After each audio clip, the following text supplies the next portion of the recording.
The Federal Reserve tightens or loosens. Stock prices go up and down. The CNBC can bring on dozens of finance celebrities. But let's be real, nobody actually cares about financial markets. There is just one prize that Americans are obsessed with on a daily basis, and that is the price of the miracle liquid that powers the Western world: gasoline.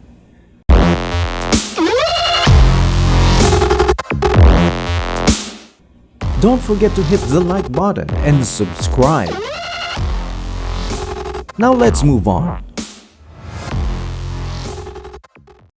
Gasoline is the largest single-volume refined product sold in the United States, accounting for almost half of national oil consumption. The average American uses 570 gallons per year. This would cost close to $2,000 at current national average pricing. We all know that gas prices have always changed, and that for the past decade, we have had mostly cheap costs considering the current state of the energy markets. But that situation is swiftly changing. Recently, the average price per gallon in the United States is $3.43. It's also important to know that the price of gasoline is determined by four elements: taxes, distribution, the cost of refining, and crude oil prices. Crude oil is a naturally occurring petroleum product composed of hydrocarbon deposits and other organic materials. Crude oil is refined to produce usable products, including gasoline, diesel, and various other forms of petrochemicals. It is a non-renewable resource, which means that it can't be replaced naturally at the rate we consume it. It is a limited resource and accounts for about 70% of the gasoline price. In this video, we will be discussing how the economy will be affected by a possible gas shock that may be coming. We take a look at the factors that can cause a price to skyrocket. Simple supply and demand is the first aspect of this dilemma. The law of supply and demand, one of the most basic economic laws, ties into almost all economic principles somehow. In practice, people's willingness to supply and demand a good determines the market equilibrium price, which means that the price where the quantity of good that people are willing to supply should equal to the quantity that people demand. Oil demand has already surpassed pre-pandemic levels, according to the multiple sources, demonstrating that demand is back and better than ever.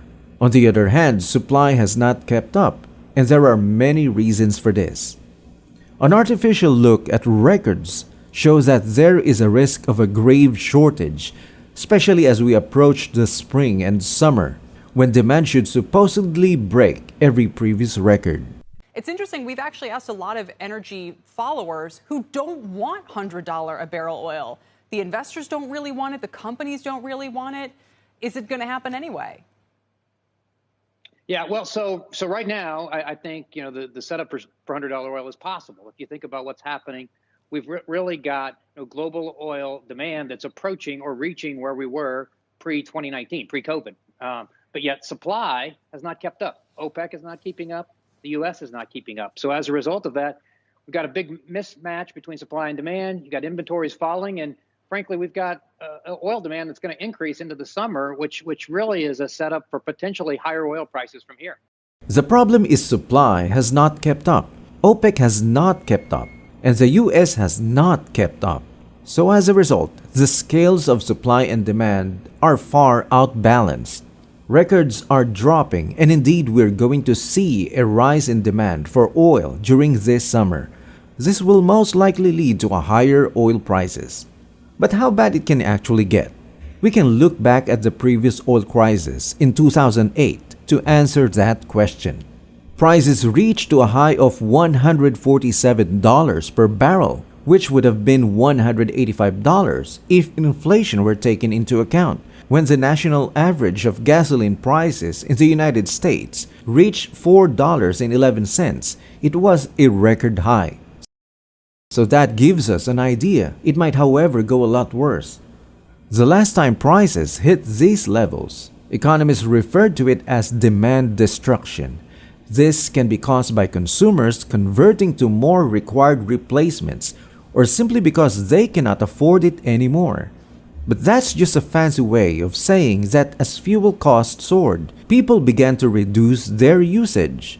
They began to carpool or avoid taking a road trip vacation.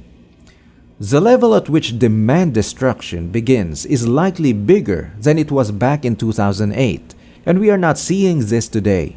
Experts think that organizations like the OPEC would thrive and print money.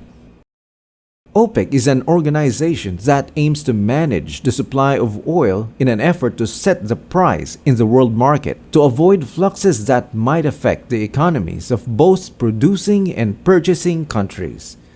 Over the last few months, even OPEC's own information claiming oil surplus levels have been revised down multiple times, with the possibility of a major jump in demand and speculators suddenly getting on the price trend. Spring is now looking like the grand opening everyone was hoping for. The risk of large swings has increased dramatically, although many experts believe that the escalating tensions on the Russian-Ukrainian border has affected much of the current movement. According to the recent data collected by the Energy Information Administration, total oil production averaged more than 94.185 million barrels per day in 2020. The top 5 oil-producing nations are responsible for nearly half of the world's production of crude oil, the United States being the first, Saudi Arabia second, followed by Russia, Canada, then China. However, several countries believe that Vladimir Putin of Russia will overtake his neighbors as the world's third largest crude oil producers. When it comes to price manipulation around the world, Russia has a huge stake. Given the unavoidable penalties that would come with the war, an invasion would put a major question mark on these Russian exports. Diplomatic efforts may be effective, and the situation may improve. Hilly McCroft, head of Global Commodity Strategy at the RBC Capital Markets, put it best. We keep saying, I feel like almost a broken record every morning, that oil prices closed at their highest level since 2014, every day setting a new level.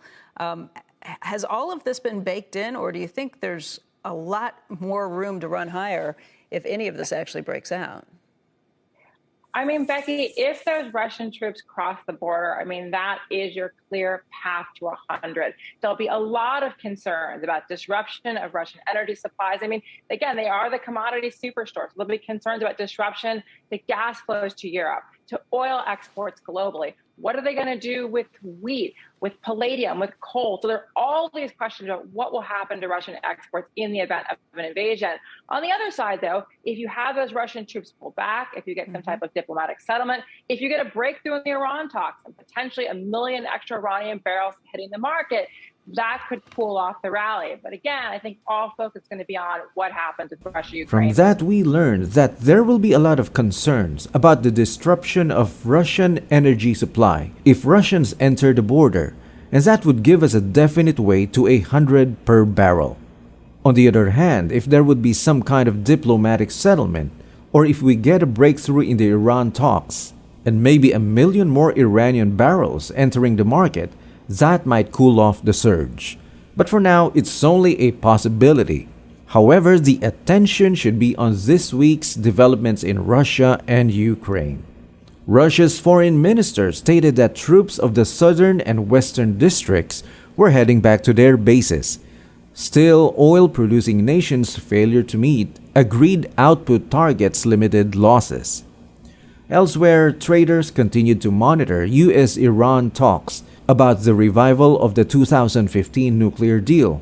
This could allow millions of barrels of Iranian oil to return to global markets. It is then safe to assume that in the future months, the most important factor influencing pricing will most likely be the geopolitical environment. Many people believe that if Russia invaded the energy markets, it would create chaos on already high prices. But we can only guess on what would really happen to those energy markets. The cost of a gallon of gasoline in Europe is already close to $10. In Sweden, for example, the average price is approximately 1786 Swedish krona. That would be $7.31 when converted to US dollars. Here in the United States, it's entirely possible that this will become a new normal.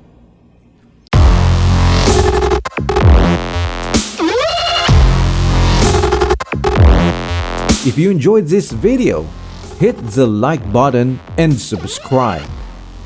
This is Top Tech and Trades channel. I'll see you in the next video.